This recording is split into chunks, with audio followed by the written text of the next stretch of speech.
हमारे धर्म संस्कृति में विज्ञान के सूत्र कैसे निहित हैं, इस बात को समझने का प्रयास करना चाहिए। मैं सबसे कहूंगा, अगर आप चाहें तो अभी भी चेक कर सकते हैं। सूर्य से धरती की दूरी जो 15 लाख कुछ मील है, उसको यदि आप सूर्य के डायमीटर से डिवाइड करें तो जानते हैं कितना आता है संख्या?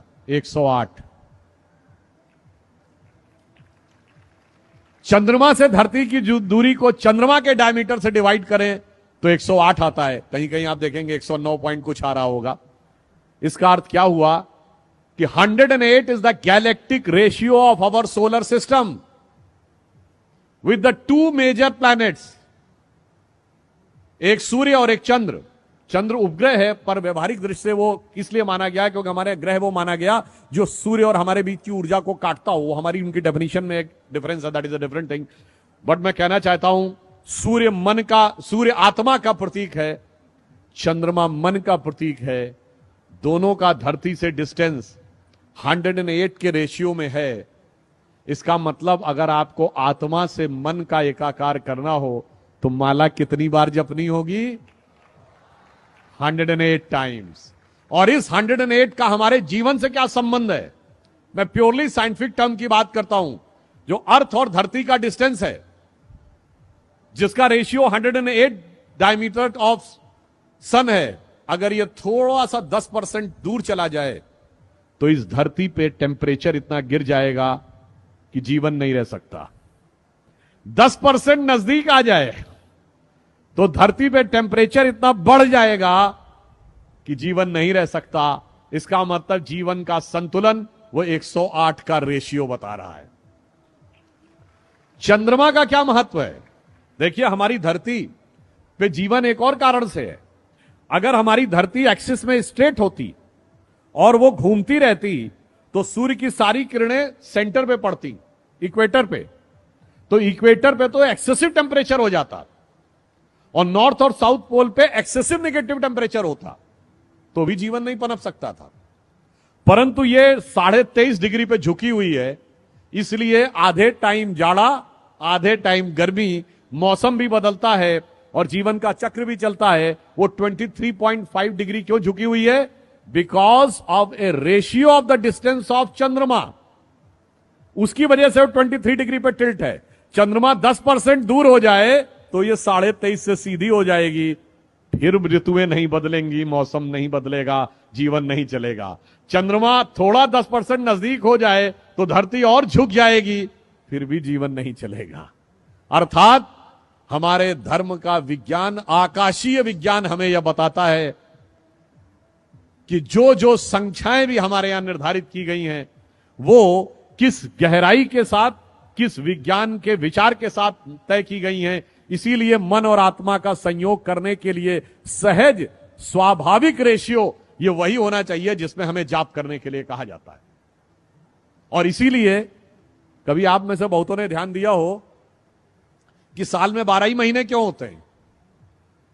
अगर एम्पेरिकल डिवीजन होता तो 10 महीने होने चाहिए थे ना। अगर आप जनरल किसी चीज को एक एम्पेरिकल ढंग से डिवाइड करते तो 10 महीने होने चाहिए थे, 12 क्यों होते हैं?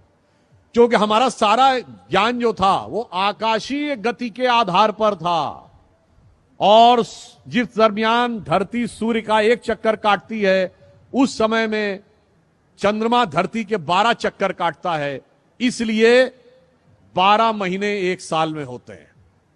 और जो हमारे मैथमेटिक्स के विद्यार्थी बैठे होंगे, मैं कहूंगा कि आप बड़े से बड़े मैथमेटिक्स के प्रोफेसर से पूछिएगा, सर्किल में 360 डिग्री ही क्यों होते हैं?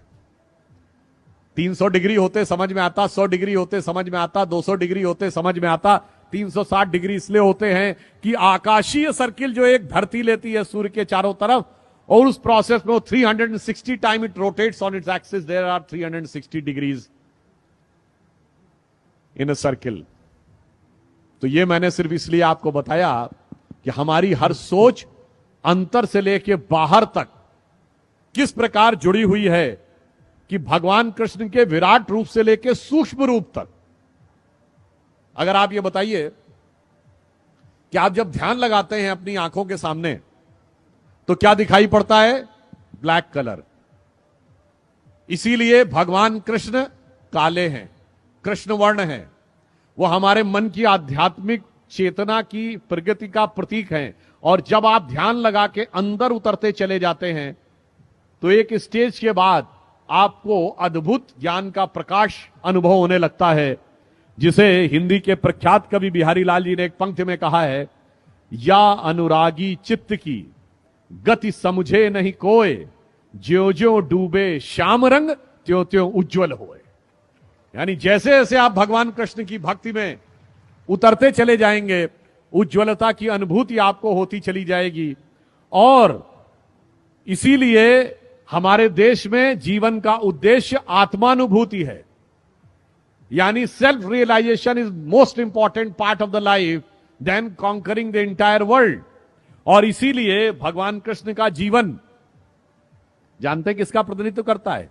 संपूर्ण वेदों के ज्ञान के सार का प्रतिनिधित्व करता है, जिसके लिए कृष्ण भक्ति के एक कवि ने लिखा है, जाहि अनादि अनंत अखंड अछेद अभेद सुवेद बतावे, शेष गणेश सुरेश दिनेश महेशो जाहि निरंतर ध्यावें। और पुनः कह रहा हूं, जाहि अनादि अनंत अखंड अछेद अभेद सुवेद बतावें, ताहि अहीर की छो हरियां छछिया बर छाछ पे नाच नचावे। और ये किसने लिखा है? सैयद इब्राहिम रसखान, भगवान कृष्ण के बहुत बड़े भक्त कवि, जो मुस्लिम थे, माना जाता जिनका जन्म काबुल में हुआ था, उनकी समाधि वृंदावन में है।